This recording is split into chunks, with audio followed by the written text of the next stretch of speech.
அதிகமாக hand embroidery use பண்ணுறவங்க எப்படி எந்த ஷேடு வந்து பார்த்து நம்ம வாங்கணும், அது மட்டும் இல்லாமல் அது எப்படி அந்த த்ரெட்டு வந்து சிக்கு போடாமல் எப்படி அதை வந்து எடுக்கணும் அப்படிங்கிற மெத்தட் நிறைய பேத்துக்கு தெரியறதில்ல.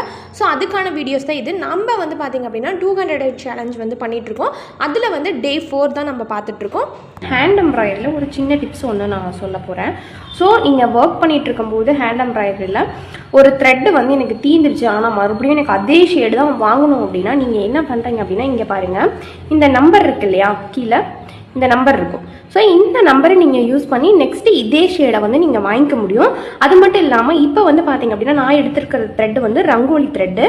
ஸோ இப்போ வந்து இதில் பாருங்கள், ஏரோ மார்க் எந்த சைடு இருக்குது, இப்போ வந்து ஆப்போசிட்டில் இருக்கு இல்லையா, இந்த ஆப்போசிட்டுக்கு தகுந்த மாதிரி நீங்கள் இந்த த்ரெட்டை இப்படி நீங்கள் எடுக்கணும். ஓகே, இந்த மாதிரி நீங்கள் எடுத்தீங்க அப்படின்னா உங்களுக்கு வந்து த்ரெட்டு வந்து சிக்கு வராமல் அப்படியே உங்களுக்கு நீங்கள் யூஸ் பண்ணுறதுக்கு உங்களுக்கு கரெக்டாக இருக்கும்.